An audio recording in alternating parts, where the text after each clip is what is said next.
கிறிஸ்து இயேசுவுக்குள் அன்பானவர்களே, இயேசுவின் ஆசீர்வாத ஊழியங்களின் மூலம் உங்களை சந்திப்பதில் மிகுந்த மகிழ்ச்சி அடைகிறோம். வானத்தையும் பூமியும் உண்டாக்கிய கர்த்தர் கடந்த 3 மாதங்களும் கண்ணை இமை காப்பது போல உங்களை என்னை காப்பாற்றி இந்த 4வது மாதத்துக்குள்ள பிரவேசிக்க கிருபை தந்திருக்கிறார். நாம் காண்கிற இந்த உலகத்துல நாம் அனுபவிக்கிற இந்த சகலவித நன்மைகளையும் எத்தனையோ பேர் பார்க்க முடியாமலும் அனுபவிக்க முடியாமலும் இருக்கிற இந்த காலகட்டத்துல கர்த்தரே கிருபையை தந்து இந்த கடந்த 3 மாதங்களும் நடத்தி இந்த 4வது மாதத்துக்குள்ள பிரவேசிக்க பண்ணி இருக்கிறார். இப்படி இந்த நாளிலும் கர்த்தருடைய சமூகத்துல இந்த மாதத்தினுடைய வாக்குத்தத்தத்திற்காக ஜெபித்த போது கர்த்தர் இடைப்பட்ட ஒரு நல்ல ஒரு வசனம், எரேமியா தீர்க்க தரிசன புஸ்தகம் 31வது அதிகாரம் 17வது வசனம். உன் பிள்ளைகள் தங்கள் தேசத்திற்கு திரும்பி வருவார்கள் என்று கர்த்தர் சொல்லுகிறார். அன்பான தேவனுடைய பிள்ளைகளே, கர்த்தர் ஒரு வார்த்தையை சொல்லுகிற போது அந்த வார்த்தையை அவர் நிறைவேற்றக்கூடியவராக இருந்தே அந்த வார்த்தையை சொல்லுகிறார். ஆபிரகாமினிடத்துல கூட நான் உன்னை ஆசீர்வதிக்கவே ஆசீர்வதித்து உன்னை பெருகவே பெருக பண்ணுவேன் என்று வாக்கு பண்ணின தேவன் அதை அப்படியே நிறைவேற்றி காண்பித்தார். அதுபோலதான் இந்த மாதத்துல உங்கள் பிள்ளைகளை தங்கள் தேசத்திற்கு திரும்பி வருவார்கள் என்று கர்த்தரே சொல்லுகிறார். அதுக்கு மேல சொல்லுகிறது, உன் முடிவை பற்றி உனக்கு நம்பிக்கை உண்டு. அதாவது நமக்கு ஒரு துவக்கம் எனப்பட்டது இருக்குமானா ஒரு நல்ல முடிவு எனப்பட்டதும் இருக்கும். அநேகருக்கு ஆரம்பம் அற்பமா இருந்தாலும் முடிவு சம்பூர்ணமாய் தேவனாலே முடிய பண்ணி இருக்கிறார். இயேசு கிறிஸ்தனுடைய ஆரம்பத்தை பாருங்க. அது ஒரு சத்திரத்துல, அது சத்திரத்தின் முன்னணியில ஒரு குறிப்பிட்ட மக்களுக்கு மாத்திரம் இந்த குழந்தை இயேசுவாய் வெளிப்பட்டவர். ஆனா அவருடைய இந்த எல்லாம் முடிந்தது என்று சிலுவையில தன்னுடைய ஜீவனை கொடுக்கிற போது வானம், பூமி, கல்லறை, சமுத்திரம், தேவாலயம், எருசலேமே கதி கலங்கத்தக்கதாக அவருடைய முடிவு இருந்தது பாருங்க. சில பேருடைய முடிவு பாருங்க, பயங்கர ஆர்ப்பரிப்போட இருக்கும், பயங்கரமா ஆரம்பிப்பாங்க. ஆனா முடிவு பாருங்க ஒரு நன்மை இல்லாம முடிஞ்சிடும். சாலமோனுடைய பிறப்பை கூட சொல்லப்பட்டிருக்கு. அவன் பிறந்த போதே கர்த்தர் இந்த பையனுக்கு இன்ன பேர் வையினார். ஆனா அந்த சாலமோனுடைய முடிவு பாருங்க ஆசீர்வாதமா முடியல. சாலமோனிலும் பெரியவராகிய இயேசுவினுடைய முடிவை குறித்து சொல்லுகிறோம். என்றால் இங்க தேவன் உன் பிள்ளைகள் தங்கள் தேசத்திற்கு திரும்பி வருவார்கள் என்று சொல்லுகிறார்னா, பிள்ளைகள் தங்களுடைய தேசத்தில் இல்லை என்றுதான அர்த்தம். அப்ப பிள்ளைகள் தங்களுடைய தேசத்தில் இல்லைன்னா எங்க இருக்கிறாங்க? எத்தனையோ காரியங்களில தேவன் ஒரு விஷயத்தை செய்யறதுக்கு முன்னாடி இருக்கிற நிலையையும் எடுத்து சொல்லுகிறார். உன் பிள்ளைகள் தங்கள் தேசத்திற்கு திரும்பி வருவார்கள் என்று சொல்லுவதற்கு முன்பாக அந்த பிள்ளைகள் எங்க இருந்தாங்க அப்படின்னு இதை எரேமியா 31வது அதிகாரத்தினுடைய 16வது வசனம் சொல்லுகிறது. நீ அழாதபடி உன் சத்தத்தை அடக்கி நீ கண்ணீர் விடாதபடி உன் கண்களை காத்துக்கொள் என்று கர்த்தர் சொல்லுகிறார். உன் கிரியைக்கு பலன் உண்டென்று கர்த்தர் சொல்லுகிறார். அவர்கள் சத்துருவின் தேசத்திலிருந்து திரும்பி வருவார்கள். அப்ப பிள்ளைகள் எங்க இருக்கிறாங்க அப்படின்னா சத்துருவினுடைய தேசத்தில் இருக்கிறாங்க. இப்ப பிள்ளைகள் எப்படி சத்துருவின் தேசத்துக்குள்ள போனாங்க என்பதை காட்டிலும் பிள்ளைகளுக்கு இது சத்துரு என்றே தெரியாம அவர்களோடு கூட சிநேகிதமா இருக்கிறாங்க. நாங்க வால்பாறை எஸ்டேட்ல இருந்த காலகட்டத்துல நான் சிறுவனாய் இருந்த போது எங்களுடைய உறவு முறையான் ஒரு பையன் பள்ளிக்கூட விட்டு அந்த தேயிலை காட்டுக்குள்ள கொஞ்சம் விளையாடி கொண்டிருந்தான். அப்பொழுது ஒரு சிறுத்தை புலி ஒன்று அந்த பையனுக்கு முன்னாடி நின்னது. இவன் ஏதோ ஒரு மாடு அல்லது ஆடு என்று நினைத்து அந்த சிறுத்தை புலியோட கல்லை தூக்கி போட்டு விளையாண்டான், குச்சியை தூக்கி போட்டு விளையாண்டான். இது ஒரு தேயிலை காட்டுக்குள்ள நடந்து கொண்டிருந்தது.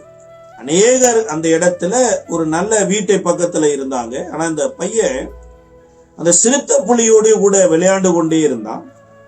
கொஞ்ச நேரத்துல அந்த சிறுத்தை புலி அவன் மேல பாய்ந்து அவன் குரவளைய கடிச்சு அவன் ரத்தத்தை உறிஞ்சி அந்த சட்டையோட தூக்கி அவன் தோல் மேல போட்டு ஒரு அடர்ந்த ஃபாரஸ்டுக்குள்ள போயிடுச்சு.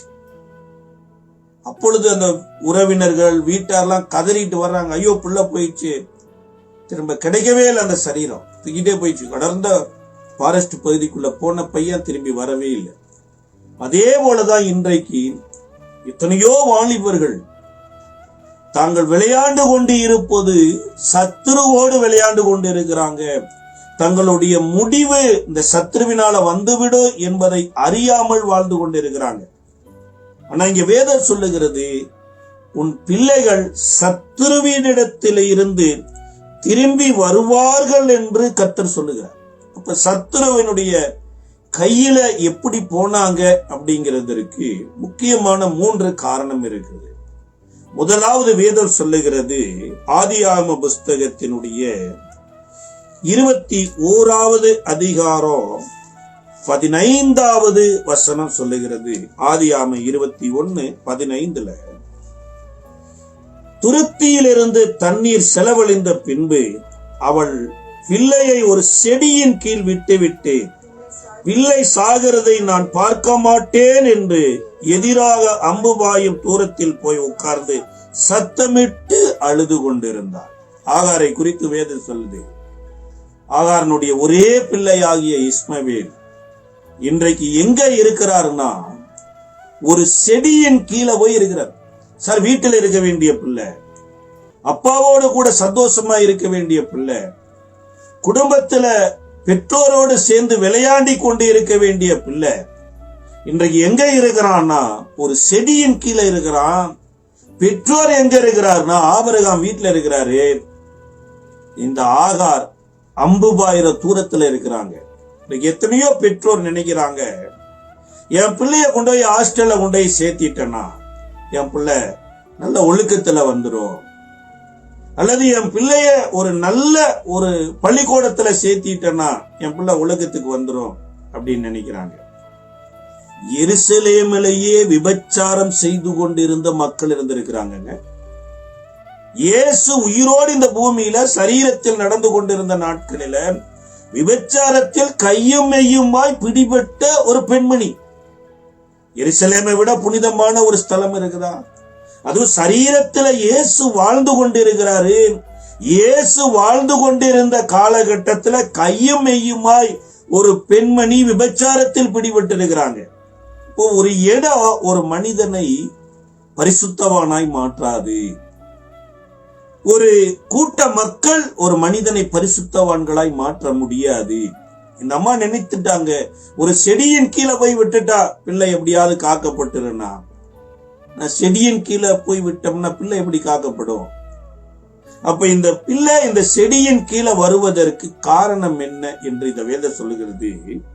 இதே 21வது அதிகாரத்தினுடைய 9வது வசனம் சொல்லுகிறது, பின்பு எகிப்து தேசத்தால் ஆகிய ஆகார் ஆபிரகாமுக்கு பெற்ற குமாரன் பரியாசம் பண்ணுகிறதை சாரால் கண்டார்கள். இந்த வனாந்தரத்துல இந்த சூறைச்செடியின் கீழே இந்த இஸ்மவேல் வருவதற்கு காரணம் என்ன அப்படின்னா பரியாசம் பண்ணினான். இன்னைக்கு எத்தனையோ நன்மைகள் இழந்து போறதுக்கு காரணம், சமாதானம் இழந்து போறதற்கு காரணம், சத்துருவின் கையில பிடிபட்டு பிள்ளை சாகிறதை நான் காண மாட்டேன் என்கின்ற ஒரு நிலைமைக்கு தள்ளப்படுவதற்கு ஃபர்ஸ்ட் எனிமியாய் வெப்பனாய் இருக்கிறது என்ன தெரியுங்களா? பரியாசம் தான். இந்த கேலி கிண்டல்களினால எத்தனையோ பேருடைய ஆசீர்வாதங்கள் அவர்கள் கைகளை விட்டு போயிடுச்சு. இந்த கேலி கிண்டல் பண்ணினதுனால எத்தனையோ பேருடைய உயிரே போயிருக்குதுங்க. இந்த கடைசி நாட்களில பரியாசம் பண்ணுகிற கூட்டம் தீவிரித்துக் கொண்டிருக்குது. இது இப்படி வரும் என்று இயேசுவின் காலகட்டத்தில் வாழ்ந்து கொண்டிருந்த இயேசுவின் சகோதரனாய் இருந்த யூதா சொல்லுகிறார். யூதா தன்னுடைய நிருபத்தில் எழுதும் போது 1வது அதிகாரம், யூதா நிருபம் 1வது அதிகாரத்தினுடைய 18வது வசனம் சொல்லுகிறது. யூதா 1:18 யூதாவினுடைய பொதுவான நிருபத்துல சொல்றாரு, கடைசி காலத்திலே தங்கள் துன்மார்க்கமான இச்சையின்படி நடக்கிற பரியாசக்காரர் தோன்றுவார்கள் என்று உங்களுக்கு சொன்னார்களே. அப்ப அந்த நாட்களில் அப்போஸ்தலர்கள் சொல்றாங்க, கடைசி நாட்களில இந்த பரியாசக்காரர்கள் தோன்றுவார்களே. அப்ப அந்த பரியாசக்காரருடைய கனி அல்லது பரியாசக்காரருடைய வேர் என்ன அப்படின்னா, துன்மார்க்கமான இச்சையின்படி நடப்பார்கள். சங்கீதம் 1:1 சொல்லுது, துன்மார்க்கருடைய ஆலோசனையில் நடவாமல், பாவிகள் வழியில் நில்லாமல், பரியாசக்காரர் உட்காரும் இடத்தில் உட்காராமல், இதையெல்லாம் செய்யாம இரவும் பகலும் கர்த்தருடைய வேதத்தில பிரியமாயிருந்து நீ தியானிக்கிற போது நீ செய்கிறதெல்லாம் வாய்க்கும். இலை உதிராத மரத்தை போல் இருப்பாய், தன் காலத்துல கனிதந்து இருப்பாய் என்று கர்த்தர் சொல்லி இருக்கிறார். கடைசி காலத்துல இந்த பரியாசக்காரர்கள் இச்சைக்கு அதிக முக்கியத்துவம் கொடுப்பாங்களாம். அதாவது இன்றைக்கு உலகத்துல பாருங்க, ஒரு சாதாரண ஒரு சின்ன ஒரு ஆப் டவுன்லோட் பண்ணா கூட அதுல பலதரப்பட்ட இச்சையை தூண்டக்கூடிய ஆடுகள், விளம்பரங்கள்.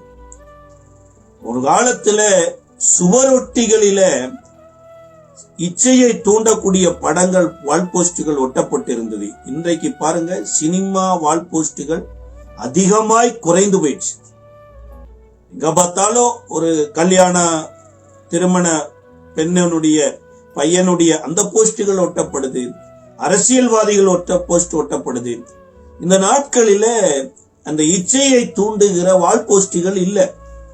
அப்ப இச்சையை தூண்டுகிற வால் போஸ்டுகள் சுவர்களில இல்லாததுனால தேசம் பரிசுத்தமாகி விட்டதான்னா சார், அதை பார்க்கிற அளவுக்கு இன்னைக்கு மனிதர்கள் இல்ல. ஏன்னா தன்னுடைய கையிலேயே மொபைல் போன்ல இச்சையை தூண்டக்கூடிய படங்களை பார்க்கறதுக்கு இந்த இடத்துக்குள்ள பிசாசு இப்ப உள்ள வந்துட்டான். இதுக்கென்று சில பேரை பிசாசு ஆசீர்வதித்து இந்த உலகத்துல ஒவ்வொரு நாளும் வசதியில கொண்டு போய் கொண்டிருக்கிறான். அதனாலதான் யூதா எழுதும் போது எழுதுறாரு, துன்மார்க்கமான இச்சையின்படி நடக்கிற பரியாசக்காரர் தோன்றுவார்கள். அப்ப நம்மளுடைய பிள்ளைகள் சாவுக்குரிய செடியின் கீழே போய் இருக்கிறதற்கு காரணம் என்ன தெரியுங்களா? பரியாசம் தான். இந்த பரியாசத்துல இன்னைக்கு ஊழியக்காரங்களும் சிக்கப்பட்டு இருக்கிறாங்க. இந்த பரியாசத்துல விசுவாசிகளும் சிக்கப்பட்டு இருக்கிறாங்க. இந்த பரியாசத்தினால உங்கள் கட்டு பழுத்து போகாதபடி எச்சரிக்கையாயிருங்கள் என்று வேதம் சொல்லுகிறது. ஆனபோதும் இந்த பரியாச உதடுகளினால நாம தேவனையும் துதிக்கிறோம், தேவனால் படைக்கப்பட்ட மனுஷனையும் கிண்டல் கேலி பண்றோம். இதை குறித்து பேதுரு இன்னும் கொஞ்சம் விளக்கமா எழுதுறாரு. 2 பேதுருவின் புஸ்தகம் 3வது அதிகாரத்தினுடைய 2 பேதுரு 3வது அதிகாரம் 3வது வசனம் சொல்லுகிறது, முதலாவது நீங்கள் அறிய வேண்டியது என்னவெனில், கடைசி நாட்களில் பரியாசக்காரர் வந்து தங்கள் சுய இச்சையின்படி நடந்து அவர் வருவார் என்று சொல்லுகிற வாக்குத்தத்தம் எங்கே?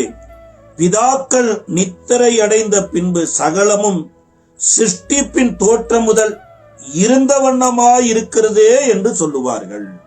இந்த பரியாசக்காரருடைய அடையாளத்துல இங்க பேதுரு கொஞ்சம் வித்தியாசமா விலக்கி காண்பிக்கிறார். கடைசி காலத்துல எல்லாம் என்ன சொல்லுவாங்க அப்படின்னா, ஏங்க நீங்க சொல்ற மாதிரி எல்லாம் இந்த உலகத்துல வாழ முடியாதுங்க. அப்படி சொல்லி சொல்லி வாழ்ந்தவங்க என்னத்தை கட்டி காப்பாத்தி வச்சிருக்கிறாங்க? அது அப்படியே தான் இருக்குது, ஒண்ணும் மாறவே இல்லையே. வானம் பூமி மாறிடுச்சா? மாறவே இல்லையே. தேவன் வருவார் வருவார் என்று 2000 வருடமா சொல்லிட்டு இருக்கீங்க, அவர் வந்த பாட்டையே காணாமே. அதாவது அவர்கள் எதை கிண்டல் கேலி செய்வார்கள் என்றால், தேவனுடைய வசனத்தையே கிண்டல் கேலி செய்வாங்க. எலியா கூட பாகால் தீர்க்கதரிசியைத்தான் கிண்டல் பண்ணாங்க. ஆனா எலியாவுக்கு அப்புறம் எலிசாவின் நாட்களில தீர்க்கதரிசியவே கிண்டல் பண்ணின தீர்க்கதரிசிகளின் புத்திரர். 2 ராஜாக்களின் புஸ்தகம் 2வது அதிகாரத்துல எலிசாவை பார்த்து எருசலேமில் இருக்கிற தீர்க்கதரிசிகளின் புத்திரர் சொல்லுகிறாங்க, மொட்டை தலையாம் ஏறி போ என்று. ஏன் ஏறி போக சொல்றாங்கன்னா, எலியா சொன்னாரு, இது மாதிரி ஆவியின் வரம் உனக்கு ரெட்டிப்பா கிடைக்கணுமா இருந்தா அரிதானது என்று சொல்லி இருந்தாரு. அந்த எலியாவினால உருவாக்கப்பட்டு இருந்த இந்த தீர்க்கதரிசிகளின் புத்திரர் எலியாவின் ஸ்தானத்திற்கு வந்த எலிசா சொல்றாரு, எலியா சுழல் காட்டில ஏறி போயிட்டாருன்னா உடனேயே இது அவங்க நம்பல. அதனால எலிசாவிய நீயும் மொட்டை தலையா சுழல் காட்டில ஏறி போனாங்க. அப்பொழுதுதான் எலிசா அவர்களை சபிக்கிறாரு. ஒரு கொடிய மிருகம் வந்து அவர்களை பீறி போட்டு விடுகிறது. சார், பரியாசம் வேற எங்கேயும் பண்ணினாலும் பரவாயில்ல சார், சர்ச்சுக்குள்ளேயே பரியாசம் பண்ணுகிற ஒரு கூட்டத்தார் இருக்கிறாங்க. இன்றைக்கு ஜோக்குக்காக பரியாசம் பண்ணுகிற தொலைக்காட்சியில எத்தனையோ உலகத்தார் இருக்கிறாங்க. ஆனா இங்க பேதுரு அதை எழுதல, வேத வசனத்தையே கிண்டல் பண்ணுகிற தேவனுடைய பிள்ளைகள் வருவாங்க. இவங்கதான் பரியாசக்காரர். இவர்கள் கேட்கக்கூடிய காரியங்கள் எல்லாம் என்னன்னா, எல்லாமே இருந்த வண்ணமா தான் இருக்குது, ஒரு மாற்றமுமே இல்லையே. சார், இந்த பரியாச கூட்டத்தின் நடுவுல ஏதோ நீங்களும் நானும் தான் வாழ்றான்னு நினைக்காதீங்க. இயேசுவே இந்த பரியாச கூட்டத்தின் நடுவுல வாழ்ந்தாராம். லூக்கா எழுதின சுவிசேஷ புத்தகம் 23வது அதிகாரத்தினுடைய 11வது வசனம் சொல்லுகிறது. லூக்கா எழுதின சுவிசேஷ புஸ்தகம் 23வது அதிகாரம். அப்பொழுது ஏரோது பரியாசம் பண்ணினதற்கான அடையாளம் என்ன தெரியுங்களா? யூதருக்கு ராஜா என்று சொல்லப்பட்டிருக்கிற இயேசுவே, நீ ராஜாவினுடைய வஸ்திரத்தை தரித்துக்கொள் என்று சொல்லி ஒரு மினுக்கான வஸ்திரத்தை உடுத்தி அவரை பயங்கரமா கிண்டல் பண்ணானாம். பயங்கரமா கிண்டல் பண்ணினது மாத்திரமல்லாது, அன்றைக்கு இந்த ஏரோது கூட ஒரு டீம் இருந்தது பாருங்க. கிண்டல் பண்றதுக்குன்னு ஒரு கூட்டமே இருக்கும். நீங்க ஜெபம் பண்றதுக்கு ஒரு கூட்டத்தை கூட்டு பாருங்க, வரவே மாட்டாங்க. ஆனா கிண்டல் பண்றதுக்கு ஒரு கூட்டமே வருது. யாரு கூட இருந்தாங்கன்னா ஏரோதோடு கூட, ஏரோது போர் சேவகரோடு கூட அவரை நிந்தித்து பரியாசம் பண்ணினார். சார், ஒரு ராஜா நடக்க வேண்டிய ஒரு முறை இருக்குது, ஒரு போர் சேவகன் நடக்க வேண்டிய ஒரு முறை இருக்குது, ஒரு காவலாளிக்கு கொடுக்கப்பட்டிருக்கிற கட்டளைகள் பிரமாணங்கள் எனப்பட்டது இருக்குது. இதை மீறக்கூடாது. ஆனா இங்க வேதம் சொல்லுகிறது, இயேசுவை ஏரோது ராஜா பரியாசம் பண்ணினது மாத்திரமல்ல, ஏரோது ராஜாவோடு கூட இருந்த போர் சேவகர்களும் பரியாசம் பண்ணினாங்களாம். இதை 37வது வசனம் சொல்லுகிறது. 23:37 நீ யூதருடைய ராஜாவானால் உன்னை ரட்சித்துக்கொள் என்று அவரை பரியாசம். இது வேற யாரும் கிடையாதுங்க, போர் சேவகர், கல்லர்கள். இந்த சிலுவையில இயேசு தொங்குகிற அந்த நாட்களில ஒருத்தர் கூட அவருக்கு இவ்வளவு வேதனையில தொங்குறாரேன்னு என்று சொல்லல. எல்லாம் கேலி கிண்டல் செய்தாங்க. இவைகளின் நடுவுல பரியாச கூட்டத்தின் மக்கள் மத்தியில் இருந்திருக்கிறார். இதை 22வது அதிகாரத்தினுடைய 67வது வசனம் சொல்லுகிறது. நீ கிறிஸ்துவா, அதை நீ எங்களுக்கு சொல் என்றார்கள். அதற்கு அவர், சொன்னாலும் நம்ப மாட்டீர்கள், நான் உங்களிடத்தில் வினாவினாலும் எனக்கு மறு உத்தரவு சொல்ல மாட்டீர்கள், என்னை விடுதலை பண்ணவும் மாட்டீர்கள் என்றார். அங்க இயேசுவினுடைய பெரிய பாடு மரணங்களில மிக மிக முக்கியமானது என்னன்னா, இவங்க இயேசுவின் இடத்துல கேக்குறாங்க. கேட்டா அவர் சொன்னா அவங்க விசுவாசிக்கவா போறாங்க? இது எல்லாமே கேலி கிண்டலுக்காக கேட்ட மக்கள். இயேசு பரியாச கூட்டத்துல இருந்தாரு, விசுவாசிக்காத கூட்டத்துல இருந்தாரு. ஆனா இயேசுவின் வாயில பரியாச வார்த்தைகள் எனப்பட்டது வரல. அப்ப இந்த இஸ்மவேல் இன்றைக்கு சாக போற நிலைமையில போய் சத்துருவின் கையில கடைசி சத்துரு மரணம் தான். இந்த மரணம் பரிகரிக்கப்படுவதற்கு முன்பாக இந்த மரணத்துக்குள்ள கொண்டு போனதுக்கு காரணம் முக்கியமானது எதுன்னா பரியாசம் தான். இந்த கடைசி காலத்துல நீங்களும் நானும் விசுவாசத்துக்குரியவர்களா இருக்கணுமே தவிர பரியாசத்துக்குரியவர்களா இருக்கக்கூடாது. இரண்டாவது காரியம், இதே 1 ராஜாக்களின் புஸ்தகம் 3வது அதிகாரத்துல சாலமோனிடத்துல 2 பெண்கள் ஒரு குழந்தைக்காக சண்டை போட்டு கொண்டு வருகிறாங்க. அப்பொழுது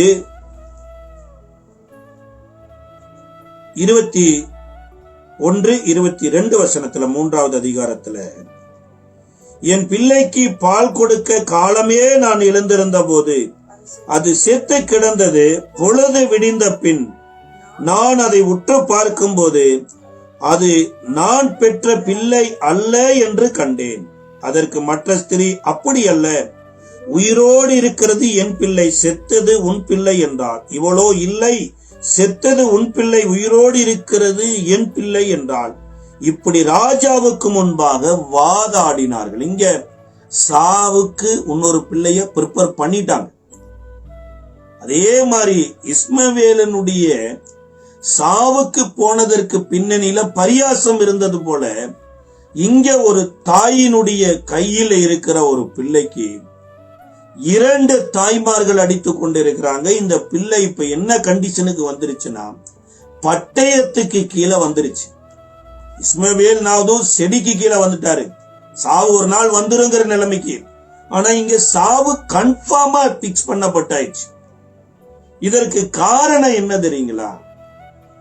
நித்திரை பிரியர், கனநித்திரை பிரியர். ஒரு தாய் தன் பிள்ளைக்காக விழித்திருக்கவில்லை என்றால் ஒரு நாள் வரும், பிள்ளை தூங்கவே முடியாத அளவுக்கு பிள்ளை தாயை கொண்டு போய் தள்ளிடுவாங்க.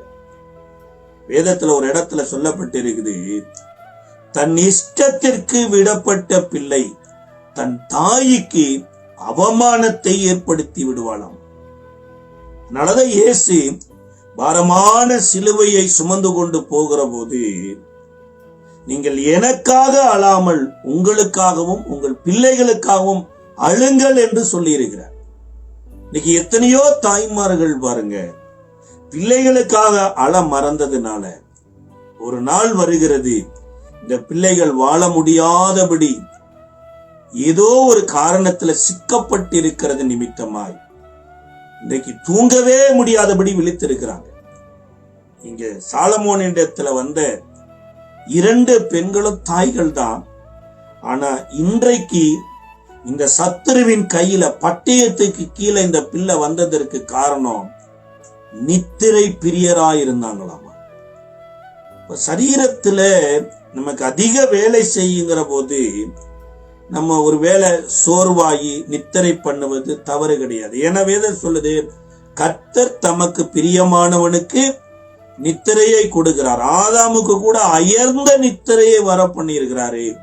அதற்கு பின்பு விலா எலும்பை எடுத்து ஒரு மனுஷியை செய்து ஆதாமுக்கு கொண்டு வந்து கொடுத்திருக்கிறார். ஆனா இங்க சாலமோனின் நாட்களில நித்திரை பண்ணினது பெருசு இல்லைங்க, தன் பிள்ளை தன் கையை விட்டு போகிறதுன்னு கூட தெரியாத அளவுக்கு நித்திரை பண்றது என்ன ஒரு கனநித்திரை. இதை குறித்து, கனநித்திரையை குறித்து யோபு எழுதும்போது எழுதுறாரு. 33வது அதிகாரத்தினுடைய யோபு 33:15 யோபுவின் புஸ்தகம் 33வது அதிகாரம் 15வது வசனம், கனநித்திரை மனுஷர் மேல் இறங்கி அயர்ந்திருக்கையில்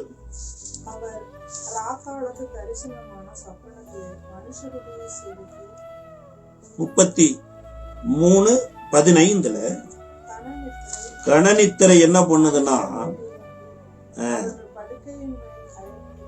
அவர்கள் ராக்காலத்தில் தரிசனமான சொப்பனத்திலே மனுஷருடைய செவிக்கு தாம் செய்யும் காரியத்தை வெளிப்படுத்தி அதை அவர்களுக்கு வரும் தண்டனையிலே முத்திரை போடு என்றார்.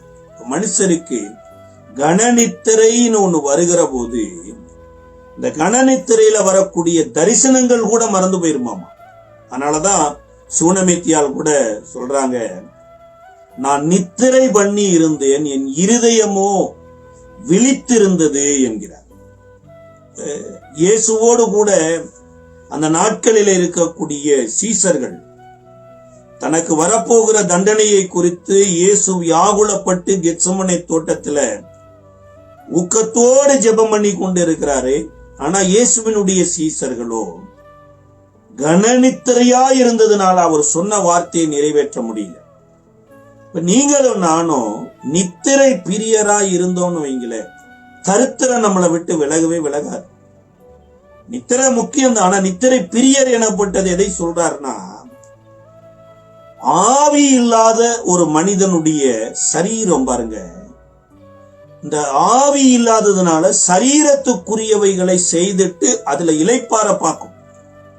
ஆனா இந்த சரீரம் ஆவியானவராலே லீட் பண்ணும் போது ஆவியானவர் இந்த சரீரத்தை ஜெபத்துக்குள்ள வழி நடத்துவார். கெத்செமனே தோட்டத்துல இயேசுவும் சரீரத்துலதான் இருந்தாரு. பேதுரு, யாக்கோபு, யோவான் டிசைபிள்ஸ் இவங்களும் சரீரத்துல இருந்தாங்க. ஆனா என்ன, இயேசுவுக்குள்ள பரிசுத்த ஆவியானவர் எனப்பட்டவர் இருந்தாரு. இவர்கள் பரிசுத்த ஆவியை பெறாததுனால நித்திரையா இருந்தாங்க. அப்ப இரண்டாவது, நம்மளுடைய பிள்ளைகள் சத்துருவின் கைக்கு போறதுக்கு காரணம் என்ன தெரியுங்களா? சரியான பரிசுத்த ஆவியானவருக்குள்ள வாழாததுதான். நம்ம பரிசுத்த ஆவியில நிறைந்து ஜெபிக்காததுதான். இப்ப பரிசுத்த ஆவியானவர் இல்லாம ஒரு மனிதன் விழிப்புள்ளவனா இருக்கவே முடியாது. ஒரு மனுஷி விழிப்புள்ளவனா இருக்க முடியாது. ஒருவேளை கற்ப வேதனைப்பட்டு பிள்ளை பெற்றிருக்கலாங்க. ஆனா நீங்க நித்திரை பண்ணிட்டீங்கன்னு வைங்கள, உங்க பிள்ளை உங்க கையை விட்டு போறது உங்களுக்கே தெரியாது. எத்தனையோ தாய்மார்கள் தங்கள் பிள்ளைகளுக்காக தேவனுடைய சமூகத்துல பரிசுத்த ஆவியில நிறைந்து ஜெபிக்காததுனால இன்றைக்கு எத்தனையோ பேருடைய பிள்ளைகளுடைய ஆசீர்வாதத்துக்கு பெற்றோரே தடையா இருக்கிறாங்க. ஆனா விழிப்பாய் ஜெபித்த ஒரு பெண்மணியை குறித்து 2 ராஜாக்களின் புஸ்தகம் 4வது அதிகாரத்தில் சொல்லப்பட்டிருக்கிறது. இந்த பிள்ளை அந்த தாயினுடைய கையில இறந்தே போயிடுச்சுங்க. செத்து போயிடுச்சு, பிள்ளை இறந்துடுச்சு. இறந்த உடனே நம்ம என்ன பண்ணிருப்போம்? உடனே கணவனிடத்துல சொல்லி, இல்ல உறவினர்களிடத்துல சொல்லி, இல்ல நம்ம பாஸ்டர் சபை விசுவாசியின் இடத்துல சொல்லி அடக்க ஆராதனைக்கான ஏற்பாடுகளை பண்ணிருப்போம். ஆனா இந்த அம்மா பாருங்க, கணம் பொருந்தின ஸ்திரீ என்று அந்த அம்மாவை குறித்து சொல்லப்பட்டிருக்கு. எத்தனையோ பெண்களை எத்தனையோ விதத்துல வேதம் வர்ணிக்குது. ஆனா இந்த அம்மாவை குறித்து தான் சொல்லப்பட்டிருக்கு, கணம் பொருந்தின ஒரு ஸ்திரீ. தேவனுடைய மனுஷனுக்குன்னு ஒரு ரெஸ்பெக்ட் பிளேஸ் வச்சிருந்தாங்க. அந்த ரெஸ்பெக்ட் பிளேஸ்ல கொண்டு இந்த மரித்து போன பிள்ளைய வைத்துட்டு வேலைக்காரரிடத்துல சொல்றாங்க, வழியில யாரிடத்துல வினாவாம நேரா தேவனுடைய மனுஷனை மீட் பண்ணணும்னு போனா, அங்க எலிசா கேயாசி அனுப்பி ஒரு கோலை வச்சு அந்த பிள்ளைக்கு நீ போய் அற்புதத்தை செய்யினான். இந்த அம்மா ஜெபிக்கிறாங்க, இல்ல இல்ல நீர் வராத பட்சத்துல நாம விட்டு விடுகிறது இல்ல என்று கர்த்தருடைய ஜீவனை கொண்டு சொல்லுகிறேன் என்று ஜெபித்து வீட்டுக்கு எலிசாவை கூட்டிட்டு வராங்க. பிள்ளை இறந்து கிடக்குது. இப்பொழுது தேவனுடைய மனுஷன் அந்த பிள்ளையினுடைய வாயோடு வாய் வைத்து, கண்ணோடு கண் வைத்து, கையோடு கை வைத்து அந்த பிள்ளையின் மேல ஜெபிக்கிற போது 7 தரம் தும்மி மரித்த பிள்ளை உயிரோடு எழுந்து விட்டது. ஜெபிக்காத தாய்மார்கள் உயிரோட இருக்கிற பிள்ளைய உலகத்துக்கு, பாவத்துக்கு, மாம்சத்துக்கு, பிசாசுக்கு, சாவுக்கு கூட ஒப்பு கொடுத்துருவாங்க. ஆனா ஜெபிக்கிற தாய்மார், ஒரு பிள்ளை அந்த பிள்ளை செத்தே போயிடுச்சுன்னா, என் பிள்ளை ஒரு சிற்றின்பத்துல விழுந்துருச்சு பாஸ்டர், என் பிள்ளை ஏதோ ஒரு பாவத்துல விழுந்துருச்சு பாஸ்டர், என் பிள்ளை முன்ன மாதிரி இன்னைக்கு இல்ல, இன்னைக்கு சத்துருவின் கையில இருக்கிறது போல தெரியுது என்கின்ற ஒரு நிலைமையில இருந்தா கூட இந்த தாயினுடைய ஊக்க ஜெபம் சத்துருவின் கையில இருக்கிற பிள்ளைய மீட்டு கொண்டு வருமாமாங்க. எத்தனையோ பிள்ளை தாய்மார்கள் கற்ப வேதனைப்பட்டு பிள்ளைய பெற்றிருக்கிறாங்க. ஆனா பிள்ளைகளுக்கு மெய்ப்பர்களா மாறல. தாவீது கையில பாருங்க ஒரு ஆடுதான் இருந்தது. ஆனா அந்த தாவீதுக்குள்ள இருந்த அந்த அபிஷேகம், ஒரு நாள் ஒரு சிங்கம் வந்த போது இந்த அபிஷேகத்துல நிறைஞ்சு சிங்கத்தை கொன்று ஆட்டை காப்பாத்தினார். ஒரு நாள் கரடி வந்தது, கரடியை கொண்டு ஆட்டை காப்பாத்தினார். அதுபோல நம்ம கையில ஆண்டவர் கொடுத்திருக்கிற தேவாட்டு குட்டிகளாகி இந்த பிள்ளைகளை சத்துருவின் கையில இருந்து நம்ம மீட்டெடுக்கணுமா இருந்தா நமக்கு ஒரு விசேஷித்த அபிஷேகம் தேவை. இந்த அபிஷேகத்தில் நிறைந்து ஜெபிக்க வேண்டியது அவசியம். அன்றைக்கு தாய்மார்கள் ஜெபிக்காததுனால ஒரு சாலமோன் அன்பி முன்வைத்து அந்த இறந்து போன குழந்தையை பெற்ற தாயை தண்டனைக்குள்ள ஒப்பு கொடுத்து உயிரோடு இருக்கிற குழந்தைக்குரிய தாயின் கையில அந்த குழந்தையை ஒப்பு கொடுத்தார். இப்ப சத்துருவின் கையில பிள்ளைகள் போவதற்கு இரண்டாவது காரணம் கணநித்திரை. முதலாவது பரியாசம் இஸ்மவேல சாவுக்குரிய செடிக்கு கீழே கொண்டு போயிருச்சு. இங்க பெயர் சொல்லப்படாத இந்த பிள்ளை வேதம் சொல்லுகிறது பட்டயத்துக்கு கீழே போயிறதுக்கு காரணம் கணநித்திரை தான். மூன்றாவது சத்துருவின் கையில பிள்ளைகள் போவதற்கு, அதாவது தேவனுக்கு பிரியமில்லாத ஃபுட். நிறைய இன்னைக்கு ஃபுட் பாய்சன் நிறைய வருது. நிறைய இன்னைக்கு எல்லா பக்கம் பாருங்க, நிறைய வீட்டில இருந்தே நீங்க ஆர்டர் பண்ணி சாப்பிடலாம். ஒரு காலத்துல விசேஷமான ஆகாரம் எனப்பட்டது விசேஷ நாட்கள்ல தான் வரும். ஆனா இன்னைக்கு நினைத்தா விசேஷமான ஆகாரத்தை சாப்பிடலாம். அந்த அளவுக்கு ஆகாரத்திற்கு அதிக முக்கியத்துவம் கொடுக்கப்பட்டிருக்குது. ஆனா இங்க இயேசு ஒரு பிள்ளையை உயிரோடு எழுப்பிட்டு ஒரு காரியத்தை சொல்றார். லூக்கா எழுதின சுவிசேஷ புஸ்தகம் 8வது அதிகாரத்தினுடைய லூக்கா 8:52 வசனத்துல யவீருவினுடைய மகளை இயேசு உயிரோடு எழுப்பின பின்பு யவீருவினுடைய பெற்றோரினிடத்துல சொல்றார். அப்பொழுது அவள் உயிர் திரும்ப வந்தது. 55ல உடனே அவள் எழுந்திருந்தாள், அவளுக்கு ஆகாரம் கொடுக்க கட்டளையிட்டார். சார், இந்த பெண்ணு சாப்பிடாமலே எத்தனை நாள் இருந்துச்சுன்னா சாப்பிட்டுச்சு. யாரு கொடுக்கிற சாப்பாடை சாப்பிட்டுச்சுன்னா மாய்மாலக்காரர்கள் கொடுத்த சாப்பாடு. இந்த வீட்டுக்கு வெளியில அழுது கொண்டிருந்தவங்க எல்லாம் யாரு தெரியுங்களா? அன்றைக்கு யவீர் வீட்டுவனுடைய வாசல்ல இயேசுவும் யவீருவும் இயேசுவனுடைய சீசர்களும் வருகிற போது இயேசு சொல்றாரு, பிள்ளை மரிக்கவில்லை, நித்திரையா இருக்குன்னு. இவங்க பிளான் பண்ணிட்டாங்க, இந்த பிள்ளை இனிமேல் போட்டு ஊர்ல எங்கேயும் நடக்க கூடாது, இந்த பிள்ளை ஊர்ல எங்கேயும் தேவநாமத்தை மகிமைப்படுத்த கூடாது, இந்த பிள்ளைய அடுத்து நல்ல ஒரு பாக்ஸ் செய்து கல்லறையில வச்சு இந்த பிள்ளையினுடைய ஹிஸ்டரிய முடிச்சரனோடு வாசப்படியில வந்து ரொம்ப அக்கறையுள்ளவங்க போல வந்து உட்காந்துருக்கிறாங்க. இன்னைக்கு எத்தனையோ பேர் அப்படித்தான் பாருங்க. அன்னை எப்ப சாவா திண்ணை எப்ப காலியாவா என்று எதிர்பார்த்து கொண்டு இருக்கிறாங்க. இந்த குடும்பம் எப்ப அவமானப்படும், இந்த குடும்பம் எப்ப கேவலப்படும், இந்த மக்கள் எப்ப வெளியில வர முடியாத ஒரு நிலைமைக்கு போவாங்க என்று மாய்மாலக்காரர் கூட்டத்தில் இன்றைக்கு நீங்களும் நானும் வாழ்ந்துட்டு இருக்கிறோம். இயேசு கூட ஒரு இடத்துல சொல்றாரு, பரிசேயருடைய புளித்த மாவை குறித்து எச்சரிக்கையா இருங்கள். ஆனா சீசர்கள் அதை புரிஞ்சு கொள்ள, நம்ம சாப்பாடு கொண்டு வராததுனாலதான் இயேசு இப்படி சொல்றாரு அப்படின்னு நினைச்சாங்க. இயேசு சாப்பாட்டை குறித்து சொல்லலைங்க, அவர்களுடைய உபதேசத்தை, அவர்களுடைய போதனையை குறித்து எச்சரிக்கையா இருங்க. அப்ப இன்றைக்கு ஒரு பாஸ்டருடைய பொண்ணு, ஜெபாலய தலைவனுடைய பொண்ணு, ஜெபாலயத்துக்கு நீ போகிற போது உன் நடையை காத்துக்கொள் என்று வேதம் சொல்லுது. சார், ஒரு சர்ச்சுக்கு போகும்போதே நடைய காத்துக்கொள்ள சொல்லுகிற வேதம் ஒரு சர்ச்சை நடத்துகிற மனிதனுடைய வாழ்க்கையை எப்படி இருக்கணும்னு கற்றுக் கொடுக்காதா என்ன? அப்போ ஒரு பாஸ்டருடைய பிள்ளை இந்த வீடியோ தான் பார்க்கணும், ஒரு பாஸ்டருடைய பிள்ளை இந்த உபதேசத்தை தான் கேட்கணும், ஒரு பாஸ்டருடைய பிள்ளை இந்த டிரெஸ் தான் போடணும் என்று வேத வகை இருக்குதுங்க. தன் சொந்த குடும்பத்தை நடத்தாதவன் எப்படி ஒரு சபையை நடத்த முடியும் என்று வேதம் கேக்குது. ஒரு சபைய கண்காணிப்பை விரும்புகிற மனிதன் கூட ஒரே மனைவியுடைய புருஷனாய் இருக்கணும், தன் பிள்ளைகளை ஒழுக்கத்தோடு கூட நடத்தணும். பவுல் எழுதும் போது நிருபங்களில ஒரு வரைமுறையை ஏற்படுத்துறார். சார், என் புள்ள எல்லாருடைய கேஷுவலா பழகு சார். ஏன்னா பாஸ்டரோட புள்ளாக்கு அப்படி ஒரு ஃப்ரீடம் பைபிள்ல கொடுத்திருக்குது? கிடையவே கிடையாது. அன்றைக்கு இஸ்ரவேலின் மக்கள் வனாந்தரத்துல போன போது மோசேக்கு விஐபி ஃபுட்டு கொடுக்கலைங்க, ஆரோனுக்கு விஐபி ஃபுட்டு கொடுக்கல. இன்னும் இந்த ஆசாரிப்பு கூடாரத்தினுடைய பனிமுட்டுகளுக்கு என்று காணிக்கை கொடுத்தவங்களுக்கு விஐபி ஃபுட்டு கொடுக்கல. இஸ்ரவேலர் எல்லோருக்கும் ஒரே மன்னாதான். ஊழியம் செய்தவங்களுக்கும் ஒரே மன்னாதான், ஊழியம் செய்யாதவங்களுக்கும் ஒரே மன்னாதான். இந்த 12 கோத்திரத்து மக்களும் ஒரே மன்னாவத்தான் சாப்பிட்டாங்க. அப்ப அநேகருக்கு நினைத்துக்கிறாங்க ஊழியக்காரங்களுக்குன்னு இதுக்குன்னு ஒரு எக்ஸ்கியூஸ் இருக்குதாட்டு இருக்குது.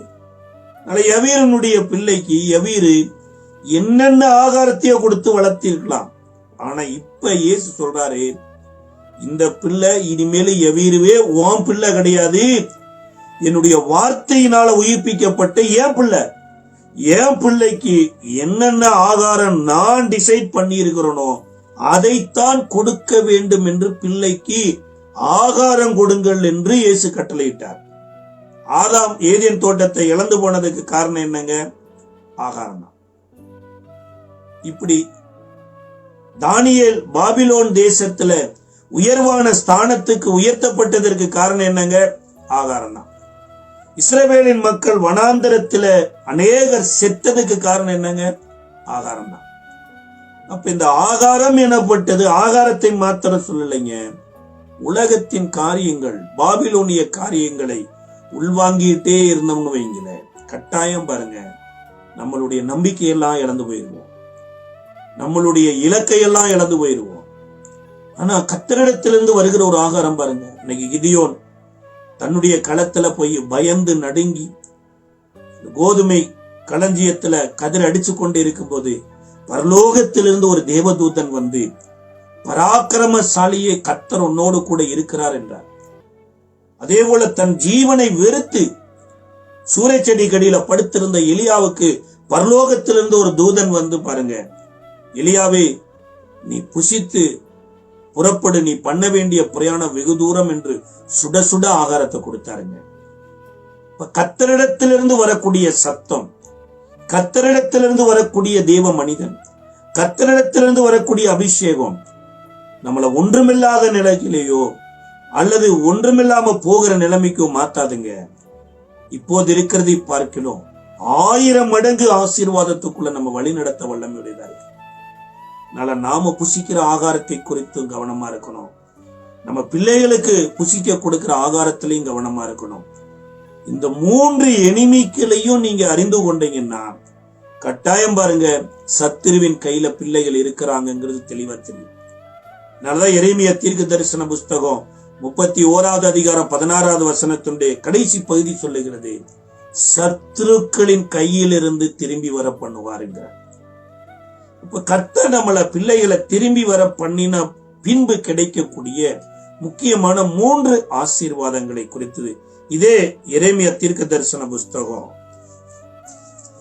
31வது அதிகாரத்தினுடைய 20வது வசனம் சொல்லுகிறது. 3 ஆசீர்வாதங்கள். கர்த்தர் இந்த மாதத்துல நம்ம பிள்ளைகளை தங்கள் தேசத்துல திரும்பி வர பண்ணுவார்னா, நம் தேவனால திருப்பி கொண்டு வர முடியாதுங்கிற ஒன்றுமே கிடையாதுங்க. இன்னைக்கு எலிசா கூட யோர்தான்ல மூழ்கி போன கோடாரிய கொப்பை போட்டு திருப்பி வர பண்ணினார். ஆனா நம்ம ஆண்டவர் பாருங்க யாரெல்லாம் திரும்பி வர பண்ணி இருக்கிறார்னா, யாக்கோபை திரும்பி வர பண்ணி இருக்கிறார், மோசேயை திரும்பி வர பண்ணி இருக்கிறார், இன்னியும் இயேசுவை கல்லறைக்குள்ள உள்ள போய் கல்லறை விட்டு வெளியே வர பண்ணிட்டார். அது மாத்திரமல்ல, 2வது வருகைக்கு இயேசு இன்னும் திரும்பி வருவதற்கு ஆயத்தமாய் கொண்டிருக்கிறது உலகம். உங்களுடைய ஆசீர்வாதத்தையும் கர்த்தர் திரும்பி வர பண்ணுவார்.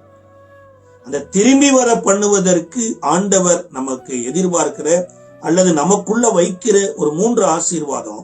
1 31வது அதிகாரத்தினுடைய 20வது வசனம் சொல்லுகிறது, எப்பிராயிம் எனக்கு அருமையான குமாரன் அல்லவா. ஆண்டவர் எப்பிராயிமை குறித்து சொல்றாரு, எப்பிராயிம் அருமையான குமாரன். அப்ப நீங்க ஆண்டவருக்கு அருமையானவர்களாய் மாறுகிற போது நம்ம வாழ்க்கையில கர்த்தர் கொடுத்த தேசத்துல சுகமா இருப்போம். ஃபர்ஸ்ட் காரியம், ஆண்டவர் என்ன அருமையா பாக்குறாருங்க. யார் என்னை எப்படி பார்த்தா என்ன? உலகத்தை ஆண்டவர் படைக்கிற போது ஆதியாகமம் 1வது அதிகாரத்தை நன்கு வாசிங்க. மரசெடி கொடிகளை படைத்த பின்பு தேவன் கண்டார், நல்லதா தெரிஞ்சது. சூரியனை படைச்சதுக்கு அப்புறம் தேவன் கண்டார், நல்லதா தெரிஞ்சது. எல்லாவற்றையும் நல்லது என்று பார்த்தவர் மனிதனை படைத்த பின்பு ஆதியாகமம் 1வது அதிகாரம் 31வது வசனம் சொல்லுகிறது, மிகவும் நல்லது என்று கண்டாராம். இப்ப நம்ம வாழ்க்கையில ஆண்டவர் நம்ம பூமியில இருக்கிறத இவ்வளவு அருமையா பாக்குறாரு. இந்த உலகம் பாருங்க, அழகானவங்களை வர்ணிச்சு பேசும், வசதியானவங்களை துதித்து பாடும். ஆனா எந்தெந்த மனிதன் இந்த உலகத்தினால புறக்கணிக்கப்பட்டு இருக்கிறானோ, எந்தெந்த மனிதன் உலகத்தினால கைவிடப்பட்டு இருக்கிறானோ, அந்த மனிதனை எல்லாம் தேவன் அழகானவராய்த்தான் பார்க்கிறார். அந்த மனிதனுக்குத்தான் சொல்றாரு, காட்டு புஷ்பங்களை கவனிச்சு பாருங்க. இது விதைக்கிறதும் இல்ல, அறுக்கிறதும் இல்ல, களஞ்சியத்தில் சேர்க்கிறதும் இல்ல. ஆனா சாலமோன் முதற்கொண்டு இப்பேற்பட்ட வஸ்திரத்தை உடுத்தல, இவ்வளவு அழகா இருக்குது என்று அதை வர்ணிக்கிறார். அப்ப கர்த்தர் நம்மளை மிகவும் அருமையானவர்களாய் பார்க்கிறார் என்று நம்ம விசுவாசிக்கணும். நம்ம ஆண்டவருடைய பார்வை விலையேறப்பட்டதுங்க. இந்த அருமையானதை குறித்து பேதுரு எழுதும்போது எழுதுறாரு. 2 பேதுருவின் புஸ்தகம் 1வது அதிகாரத்தினுடைய 1வது வசனத்துல, 2 பேதுரு 1ஆம் அதிகாரம் 1வது வசனத்துல,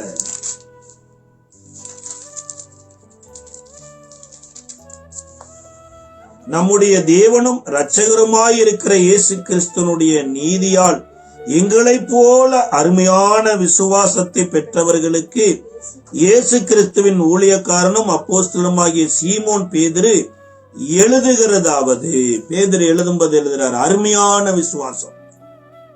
அப்ப எப்பிராயிமுக்குள்ள தேவன் பார்த்தது அருமையானது எதுன்னா, அப்ப இன்றைக்கு உங்களுக்குள்ளேயும் எனக்குள்ளேயும் நீங்களும் நானும் பார்க்க வேண்டியது என்னன்னா, அருமையான விசுவாசம். இதை சங்கீதக்காரர் சொல்லும்போது சொல்றாரு, 139வது சங்கீதத்தினுடைய 17வது வசனத்துல, சங்கீதம் 137 17 39 17,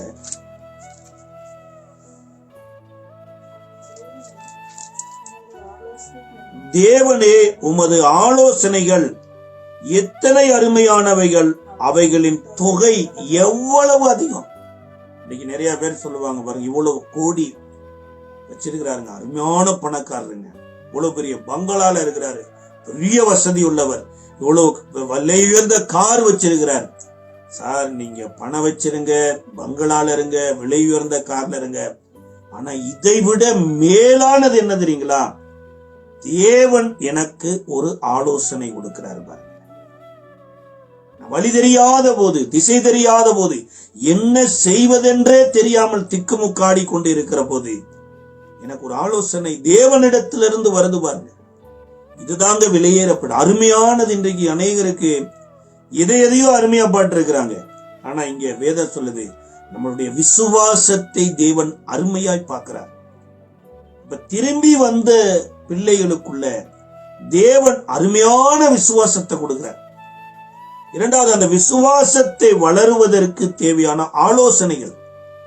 இன்னைக்கு எத்தனையோ இடங்கள்ல ஜனங்கள் சீர்கெட்டு போனதுக்கு காரணம் என்னங்க? ஆலோசனை இல்லாத இடங்களில் ஜனங்கள் சீர்கெட்டு போயிருவாங்களாம். ஆலோசனை மிகுதியாய் இருப்பதுனால ஒரு நற்கீர்த்தி உண்டாகும், காரிய வாய்க்கும் என்று கூட வேதம் சொல்லுகிறது. நல் ஆலோசனை செய்து யுத்தம் பண்ணுங்கிற. இப்ப கர்த்தரிடத்துல ஆலோசனை கேட்கணுங்க. அன்றைக்கு பஸ்கா பண்டிகை ஆசரிக்கிறதுக்கு கூட, கடைசி பஸ்காவுக்கு இயேசுனுடைய சீசர்களுக்கு எல்லாம் தெரியும். கிரேக்கர் தெரிஞ்சவங்களாயிட்டாங்க, கானானியர் தெரிஞ்சவங்களாயிட்டாங்க. எல்லாருக்கும் இயேசுவிட்ட பார்க்கறதுக்கு கூட பேதுரு, யோவான், அந்திரேயாவின் இடத்துல போய் சொல்றாங்க, நாங்க இயேசுவை பார்க்கறதுக்கு கொஞ்சம் டைம் வாங்கி கொடுங்க. இவ்வளவு பிரபலம் அடைஞ்ச பின்பு இயேசுவின் இடத்துல போய் கேட்கிறாங்க, இயேசுவே, இந்த பஸ்காவை ஆசரிக்க எங்க ஆசரிக்க நீ சித்தமா இருக்கிறீர்? இதுதாங்க ஆலோசனை. ஜெபங்கிறது இன்ஃபர்மேஷன் கொடுக்கறதா இருக்கக்கூடாது. நான் எல்லாம் பிக்ஸ் பண்ணி முடிச்சிட்டேன், ஆண்டவரே நீ வந்து பிளஸ் பண்ணணும், அப்படி இல்லை. ஆண்டவரே நீ பிளஸ் பண்ணும்படியா எதை எதை எங்கெங்க பிக்ஸ் பண்ணணும், அது பர்மிஷனா இருக்கணுங்க. இன்னைக்கு எத்தனையோ பேருடைய வாழ்க்கையில ஜெபமே இன்ஃபர்மேஷனா ஆயிருது. நான் அந்த பையனை விரும்புறேன், ஆண்டவரே அதை எனக்கு ஏற்படுத்தி கொடு. பிள்ளைய விரும்புறேன், ஆண்டவரே நீர் எனக்கு ஏற்படுத்தி கொடு. இந்த வீட்டை விரும்புறேன், படிப்பை விரும்புறேன், வஸ்திரத்தை விரும்புறேன், இது எனக்கு ஆண்டவரே நீர் உமக்காக என்னை விலை கொடுத்து வாங்கி இருக்கிறீர், உம்முடைய சித்தை என் வாழ்க்கையில நிறைவேறணும் அப்பா. இப்ப இன்றைக்கு முதலாவது காரியம் கர்த்தருடைய ஆலோசனையின்படி நடக்கணும். பாருங்களேன், கர்த்தர் நல்ல ஆலோசனையை தருவார். பிள்ளைகளுக்கு பெற்றோர் நல்ல ஆலோசனை கொடுக்கிறாங்களா இல்லையா?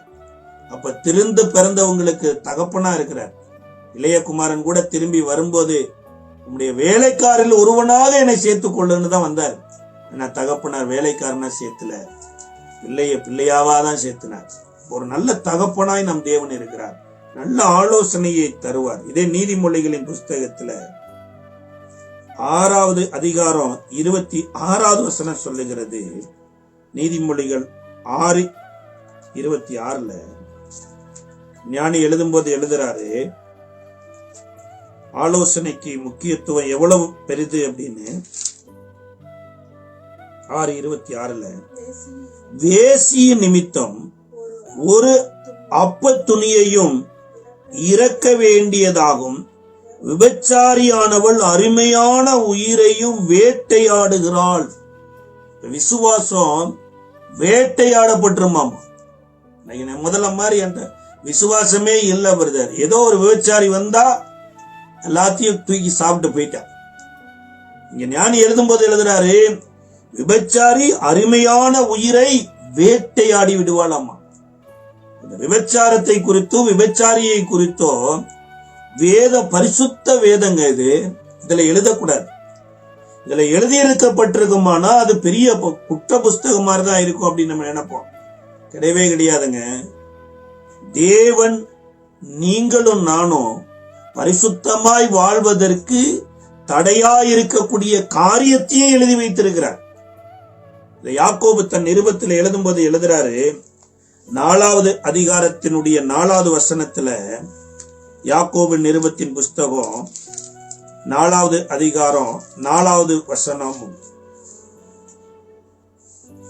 விபச்சாரரே விபச்சாரிகளே, உலக சிநேகம் தேவனுக்கு விரோதமான பகை என்று அறியீர்களாக. ஆகையால் உலகத்துக்கு சிநேகிதனாயிருக்க விரும்புகிறவன் தேவனுக்கு பகைஞனாயிருக்கிறான். இந்த நிருபம் பரிசுத்த வேதாகமத்துல பரிசுத்த யாக்கோபு எழுதினது. விபச்சாரரே விபச்சாரிகளே. அப்போ ஒரு விபச்சாரி எப்படி நல்ல உயிரை வேட்டையாடுகிறாளோ அதே போலதாங்க உலகம் நல்ல விசுவாசத்தை தின்னுருமாங்க. கர்த்தர் மேல நம்பிக்கை வைக்கிறதுல இருந்து இந்த உலகம் கொஞ்சம் கொஞ்சமா கரையா எப்படி ஒரு கட்டிலையோ ஒரு மரச்சேரையோ அரிச்சு அரிச்சு கடைசியில அந்த கட்டில் செயலிழக்க பண்ணி விடுகிறது போல இந்த உலகம் கொஞ்சம் கொஞ்சமா ஒரு காலத்துல எல்லாம் எது உலகம் எது தேவனுக்குரியது என்று தெளிவா தெரிந்து கொண்டிருந்தது. ஆனா இந்த நாட்களில உலகத்தான் யாருன்னு தெரியல, தேவனுடைய பிள்ளை யாருன்னு தெரியல. உலகத்தான் ஆடுகிற ஆட்டம் எப்பேற்பட்ட ஆட்டம்னு தெரியல, ஊழியக்காரன் என்று சொல்லுகிற உங்களுடைய ஆட்டம் எப்பேற்பட்ட ஆட்டம்னு தெரியல. கடந்த நாட்களில ஒரு புத்தகத்துல ஒரு சம்பவத்தை படித்திருந்தேன். ஒரு லேப்ல ஒரு தவளைய கொண்டு வந்து ஒரு பாத்திரத்துல சுடுதண்ணியை வைத்து அந்த தவளையை உள்ள போட்டாங்களாம். இம்மீடியட்டா இந்த தவளை வெளியில எட்டி குதிச்சிருச்சு. அதே தவளைய நல்ல சில் தண்ணியில ஒரு பாத்திரத்துல போட்ட போது தவளை வெளியில குதிக்கவே இல்லை. இந்த சில் தண்ணியை நேரா கொண்டு போய் ஒரு குக்கர்ல ஒரு ஸ்டவ்ல வச்சு ஸ்டவ் பத்த வச்சு லேசா அந்த தண்ணியை சூடு பண்ணாங்க. கொஞ்சம் கொஞ்சமா சூடாகி இந்த தவளை கொஞ்சம் கொஞ்சமா அதுல பழக்கப்பட்டு கடைசியா அந்த தவளை கொதிக்கிற தண்ணியில செத்தே போயிடுச்சு. அதேபோல இந்த நாட்களில கொஞ்சம் கொஞ்சமா உலகத்தை கொண்டு வந்து இன்றைக்கு விபச்சாரக்காரன் யாருன்னு தெரியல, ஊழியக்காரன் யாருன்னு தெரியல, விபச்சாரக்காரி யாருன்னு தெரியல, விசுவாசி யாருன்னு தெரியல. அதனாலதான் இங்க வேதம் சொல்லுகிறது, விபச்சாரிகளே உலக சிநேகம் தேவனுக்கு விரோதமான பகை என்று அறியீர்களா? அப்ப அருமையானதை வேட்டையாடுவதற்கு இந்த உலகத்துல பிசாசு சிங்கத்தை போல சுற்றி திரிந்து கொண்டிருக்கிறான். இந்த உலகம் கொஞ்சம் கொஞ்சமா ஒரு 2 நாள் சீரியல் பார்த்தங்க, 2 நாள் சினிமா பார்த்தங்க, சின்ன ஜோக்கு தாங்க பார்த்தங்க, கொஞ்ச நேரம் தான் அதை பார்த்தங்க. இன்றைக்கு பாருங்க அப்படியே மூழ்கி கடைசியா ஜெபிக்கிறதற்கு நேரம் இல்லைங்க. இந்த நாட்கள்ல கூட பாருங்க IPL பாக்குறதுக்கு மணிக்கணக்கில் டைம் ஸ்பெண்ட் பண்ணி உட்கார்றோம். எத்தனையோ விசுவாசிகள் இருக்கிறாங்க, ஊழியக்காரங்க இருக்கிறாங்க. ஆனா இந்த உலகம் பாருங்க, தேவனோடு கொஞ்ச நேரம் பேசுவோம், தேவனோடு கொஞ்ச நேரம் துதிப்போம், அதெல்லாம் ஞாயிற்றுக்கிழமை மாத்திரம்தான். இயேசு ஞாயிற்றுக்கிழமைல தான் அவர் டைம் கொடுத்திருக்கிறார். ஆனா வேதம் சொல்லுது, இடைவிடாமல் எப்போதும் ஜெபம் பண்ணுங்கள். தாவீது ஒரு இடத்துல சொல்றாரு, கர்த்தரை நான் எக்காலத்திலும் ஸ்தோத்தரிப்பேன், எப்போதும் அவருடைய துதி என் நாவில் இருக்குங்கிறார். இப்ப அருமையான எப்பிராயீமை வேட்டையாடுவதற்கு இந்த உலகம் காத்து கொண்டு இருக்கிறது. ஃபர்ஸ்ட் இன்றைக்கு உங்களுக்குள்ள எனக்குள்ளையும் விசுவாசத்தை காத்து கொள்ளணுங்க. நம்ம ஓட்டத்தை முடிக்கும் போது நம்ம பவுல போல நம்ம சொல்லணும், நல்ல போராட்டத்தை போராடினேன், ஓட்டத்தை முடித்தேன், விசுவாசத்தை காத்து கொண்டேன், இது முதல் நீதியின் கிரீடம் எனக்கு வைக்கப்பட்டிருக்கிறது என்று சொல்லணும். பாருங்க, அந்த விசுவாசம் எப்படி வரும்னா, கலாத்தியருக்கு எழுதின நிருபத்துல ஆவியின் கனிகள்ல ஒன்றுதான் விசுவாசம். பாருங்க, அப்ப இரண்டாவது, தேவன் திரும்பி வர பண்ணின தம்முடைய பிள்ளைகளிடத்துல அவர் கொடுக்கிறது என்னன்னா, இதே எரேமியா தீர்க்கதரிசன புஸ்தகத்தினுடைய 31வது அதிகாரத்தினுடைய 20வது வசனத்தினுடைய மைய பகுதி சொல்லுகிறது, அவன் எனக்கு பிரியமான பிள்ளை அல்லவோ. இன்னைக்கு யாராருக்கோ பிரியமானபடி வாழ விரும்புறாங்க, டெடிகேட் பண்றாங்க. பவுல் கூட ஒரு இடத்துல எழுதுறாரு, புருஷனை உடைய ஸ்திரீ புருஷனை பிரியப்படுத்துவதற்கு பிரயாசப்படுறாங்க. ஆனா திருமணம் முடிக்காத ஒரு ஸ்திரீ கர்த்தரை பிரியப்படுத்துவதற்கு பிரயாசப்படுகிறாங்கிறார். இன்றைக்கு நீங்களும் நானும் தேவனுக்கு வாழ்க்கைப்பட்டிருக்கிறோம்னா, தேவன் நமக்கு முத்திர மோதிரமா அவர் மணவாட்டி என்கின்ற ஒரு அடையாளத்தை கொடுத்திருப்பார்னா, மணவாளனாகிய இயேசுவை பிரியப்படுத்துவதற்கு முயற்சி எடுப்பங்க. அன்றைக்கு ஞானஸ்தானம் எடுத்து கரை ஏறினவுடன் லூக்கா 3வது அதிகாரம் 20-21 சொல்லுகிறது, இயேசு ஜெபம் பண்ணினார். சார், ஞானஸ்தானம் எடுக்கிறதுக்கு ஜெபம் பண்ணல, ஞானஸ்தானம் எடுத்து ஜெபம் பண்ணினார். எல்லாரும் ஞானஸ்தானம் எடுத்தாங்க, போயிட்டாங்க, ஜெபங்கிறது கிடையாது. ஆனா இயேசுதான் பாருங்க, ஞானஸ்தானம் எடுத்து ஜெபம் பண்ணின உடனே தான் வானம் திறக்கப்பட்டது, பரிசுத்த ஆவியானவர் ரூபம் கொண்டு புறாவை போல அவர் மேல இறங்கி வந்தார். இறங்கி வந்தது மாத்திரமல்ல, இவர் என்னுடைய நேசகுமாரன், இவரில் பிரியமாயிருக்கிறேன் என்கின்ற சத்தம் உண்டாயிற்று. இதே சம்பவத்தை மத்தேயு 17வது அதிகாரத்துல மறுரூபம் மலைக்கு பேதுரு, யாக்கோபு, யோவானை கூட்டி கொண்டு போறாரு. அப்பதான் பேதுரு, இங்கே இருக்கிறது நல்லது, உமக்கு ஒரு கூடாரம், எலியாவுக்கு ஒரு கூடாரம், மோசேக்கு ஒரு கூடாரம் போடலாம் என்று சொன்ன போது வானத்தில் இருந்து ஒரு சத்தம் உண்டானது, இவர் என்னுடைய நேசகுமாரன், இவரில் பிரியமாய் இருக்கிறேன் என்றார். அப்ப நீங்களும் நானும் தேவனுக்கு பிரியமா இருக்கணுமா இருந்தா பரிசுத்த ஆவியை பெற்றாதான் தேவனுக்கு பிரியமா இருக்க முடியும். இப்ப இரண்டாவது காரியம், நமக்கு முத்திரை மோதிரமாக பரிசுத்த ஆவியானவரை கொடுக்கிறார். பிள்ளையை திரும்பி வர பண்ணின பிள்ளைக்கு இரண்டாவது கொடுக்கக்கூடிய ஒரு ஆசீர்வாதம் என்னன்னா, முத்திர மோதிரமாகிய பரிசுத்த ஆவியானவரை கொடுக்கிறார். கடைசியா இதை 20வது வசனத்தினுடைய பின்பகுதி சொல்லுகிறது, என் உள்ளம் அவனுக்காக கொதிக்கிறது, அவனுக்கு உருக்கமாய் இறங்குவேன் என்று கர்த்தர் சொல்லுகிறார். இப்ப திரும்பி வர பிள்ளைக்கு தேவனிடத்துல இரக்கங்கள் இருக்குது. நான் அவனுக்கு செய்யலைன்னா வேற யாரு செய்ய போறான்? இந்த இளைய குமாரன் கூட திரும்பி வர்றாரு. போகும்போது நிறைய வேலைக்காரங்க இருந்தாங்க, பிரைஸ்லெட் இருந்தது, மோதிரம் இருந்தது, செயின் இருந்தது, எவ்வளவோ அவருக்கு புத்தி இருந்தது, என்னென்னமோ சொல்லலாம், எல்லாம் இருந்தது. போய் எல்லாம் இருந்ததுனால எல்லாரும் வந்தாங்க. ஆனா அந்த தேசத்துல பஞ்சம் வருது, சாப்பாட்டுக்கு வழி இல்லாத நிலைமை, பன்றி மேய்ப்பர்களிடத்துல போறாரு, எல்லாம் செலவழிஞ்சிருச்சு. பன்றிக்கு கிடைக்கிற தவிடு கூட இல்லைங்க. ஒரு நாள் வாழ்க்கை ஓட்டுறதே கடினமான ஒரு சூழ்நிலையில தான் புத்தி தெளிவடைஞ்சு தகப்பன் வீட்டுல வேலைக்காரருக்கே பூர்த்தியான ஆகாரம் இருக்குன்னு தகப்பன் வீட்டுக்கு வர்றார். வேலைக்காரர்கள் ஒருவனாக என்னை ஏற்றுக்கொள்ளட்டும்னு தான் வர்றார். திரும்பி வருகிற போது இவரிடத்துல என்னென்ன இல்லை என்பதை அவங்க அப்பா பார்க்கவே இல்லை. ஆனா என் பிள்ளை உயிரோடு கூட வந்துட்டானே என்று பிள்ளைய உயிருக்குயிரா பார்த்தார். தாங்க ஒரு பேரண்ட்ஸ். நம்ம ஆண்டவர் ஒரு தகப்பனை போல நம்மை நேசிக்கிறார். எல்லாமே முடிஞ்சிருக்கலாங்க, எல்லாமே எதிரா இருக்கலாங்க. அந்த வீட்டுல இருக்கிற சொந்த சகோதரன் கூட பாருங்களேன் ஏற்றுக்கொள்ளல. ஒருவேளை இந்த இளைய குமாரன் திரும்பி வருகிற போது அவங்க தகப்பனார் இறந்திருந்தாருன்னா இந்த இளைய குமாரனுடைய நிலைமை என்னவா முடிஞ்சிருக்கும்?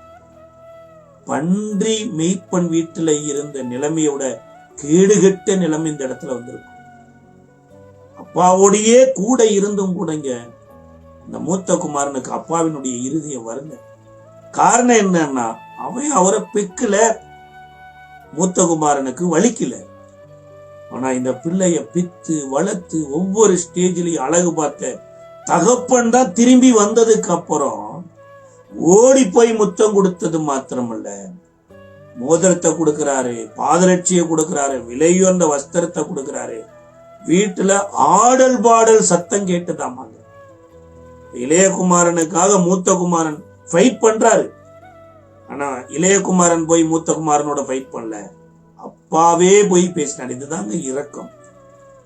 இப்ப இன்னைக்கு தேவனுடைய வீட்டை விட்டு நம்ம தூர தேசத்துக்கு போயிருக்கலாம், தேவனுடைய ஐக்கியத்தை விட்டு தூர தேசத்துக்கு போயிருக்கலாம். தேவனோடு வைத்திருந்த இந்த அனுபவத்திலிருந்து இன்னைக்கு நம்ம கொஞ்சம் மங்கி இருக்கலாம். கர்த்தர் இந்த மாதத்துல ஒரு நல்ல வாக்கு தத்தத்தை கொடுத்திருக்கிறார். 17வது வசனத்துல, உன் முடிவை பற்றி உனக்கு நம்பிக்கை உண்டு, உன் பிள்ளைகள் தங்கள் தேசத்திற்கு திரும்பி வருவார்கள். தேவனால கல்லறைக்குள்ள போன மனுஷனையும் வெளியே கொண்டு வந்து தன்னோட உட்கார வைத்து கனப்படுத்த முடியும். எத்தனை விசுவாசிங்க? பரிசுத்த ஆவியை பெற்றுக் கொள்ளுங்க. இரக்கத்திற்காக வேண்டுதல் செய்யுங்க. இந்த பரிசேயர் சதிசேயர் எல்லாம் என்ன பண்ணாங்கன்னா, காணிக்கையெல்லாம் கொடுத்தாங்க. ஆனா எதை விட்டுட்டாங்கன்னா, இரக்கத்தை விட்டுட்டாங்க, அன்பை விட்டுட்டாங்க. அப்படி நம்ம ஒரு ட்ரெடிஷனல் கிறிஸ்டியனா இல்லாதபடி தேவன் அன்பானவர், நம்ம மேலே இவ்வளவு இரக்கம் உள்ளவராக இருக்கிறார். நான் அவருடைய பிள்ளை என்று சொல்லப்படுவதற்கு நானே பாத்திரவான் அல்ல என்று சொன்னா கூட, எப்பா உன் தலைமுடி என்னுடைய டிஎன்ஏ, அப்பா உன்னுடைய ரத்தம் என்னுடைய டிஎன்ஏ, உன் தலையிலிருந்து கால் வரையும் என்னுடைய கிரியேஷன் சொல்றாரு ஆண்டவர். நம்ம எதை ஆண்டவருடைய ஆசீர்வாதம் நினைச்சிட்டு இருக்கிறோம்? மோதிரம் போயிடுச்சு, செயின் போயிடுச்சு, வேலைக்காரங்க எல்லாம் போயிடுச்சு. ஆண்டவர் சொல்றாரு, உன் தலைமுடி கூட என்னுடைய மகிமையில உருவாக்கப்பட்டது, நீயே என்னுடைய பொக்கிஷம் என்று இரக்கத்தோடு சேர்த்துக் கொள்ளுகிறார். இந்த நாட்கள்ல இரக்கத்தை சிநேகியுங்கள், இரக்கம் மேன்மை பாராட்டப்படும் என்று சொல்லப்பட்டிருக்கு. ஒரு இடத்துல கூட ஆண்டவர் சொல்றாரு, இரக்கம் உள்ளவர்கள் பாக்கியவான்கள், அவர்கள் இரக்கம் பெறுவார்கள். பிசாசின் கையில பிடிபட்டு இரவும் பகலும் கல்லறையில இருந்த இந்த கெனசரேத் கடற்கரையில இருந்த இந்த வாலிபனை இயேசு விடுதலை ஆக்கின பின்பு இந்த வாலிபனுக்கு கொடுத்த ஒரு பெரிய ஆலோசனை என்னன்னா, நீ உன் வீட்டுக்கு போ, தேவன் செய்த அற்புதத்தையும் தேவனுடைய இரக்கத்தையும் பிரசங்கினர். இன்றைக்கு நீங்களும் நானும் தேவனுடைய இரக்கத்தை தியானிக்கணும், தேவனுடைய இரக்கத்தை ஜனங்களிடத்துல உபதேசிக்கணும். இதற்காகத்தான் தேவன் வீட்டிற்குள்ள அழைத்திருக்கிறார், திரும்பி வர பண்ணி இருக்கிறார். இந்த மாதத்துல கட்டாய இந்த நல்ல வாக்கு தத்தங்களை தேவன் நிறைவேற்றி ஆசீர்வதிப்பார். நம்ம ஜெபிக்கலாமா? கிருபை நிறைந்த நல்ல ஆண்டவரே, இயேசுவின் நாமத்தில் நன்றியோடு ஸ்தோத்தரிக்கிறப்பா. நீ எவ்வளவு பெரிய நல்ல தேவன் ஆண்டவரே. எங்கள் கண்ணீரை அடக்கி வைக்க சொல்லுகிறேன் ஆண்டவரே. எங்கள் வேண்டுதலுக்கு நீர் உத்தரவு கொடுக்க ஆரம்பித்து விட்டதற்காய் ஸ்தோத்திரம். உடைய நல்ல வாக்குத்தத்த வசனத்தின்படி ஆண்டவரே, எங்கள் பிள்ளைகள் தங்கள் தேசத்திற்கு உம்மாலே திரும்பி வர பண்ண போறதற்காய் ஸ்தோத்திரம். காணாமல் போன கழுதையை தேடி சென்ற ஆண்டவரே சவுலை தகப்பன் தேடுகிறார் என்கின்ற அந்த சத்தத்தை கொடுக்கிற மக்களை அனுப்பினது மாத்திரமல்ல, தேடிக்கொண்டிருந்த தகப்பனிடத்திற்கு சவுலை திருப்பி கூட்டி கொண்டு வந்த தேவனே உமக்கு ஸ்தோத்திரம். இந்த நாட்களில கர்த்தர் எங்களை தகப்பனுடைய பிள்ளைகளாய் மாற்றி தகப்பனுக்கு கொடுக்க வேண்டிய கனத்தை கொடுக்கிற பிள்ளைகளாய் எங்களை திருப்பி மீட்டதற்காய் ஸ்தோத்திரம். இந்த நல்ல வாக்குத்தத்தம் நிறைவேற்ற போறதற்காய் நன்றி. ஆசீர்வதியும் பலப்படுத்தும். இயேசுவின் நாமத்தில் செபிக்கிறோம் நல்ல பிதாவே. நீங்கள் இயேசுவின் இரத்தத்தினால் மீட்கப்பட்டவர்கள். நீங்கள் தேவனுடைய நீதிக்குட்பட்டவர்கள். நீங்கள் தேவனுடைய ராஜ்யத்துக்குட்பட்டவர்கள். இயேசுவினாலே ஆசீர்வதிக்கப்பட்டவர்கள். தேசத்தை ஆசீர்வதிக்க தேவனாலே தெரிந்து கொள்ளப்பட்ட தேவனுடைய சந்ததியாயிருக்கிறீர்கள். சாத்தானுடைய கிரிகைகள் உங்களை மேற்கொள்வதில்லை. உலகத்தை ஜெயித்த இயேசுவினுடைய சந்ததியாய் நீங்கள் இருக்கிறீர்கள்.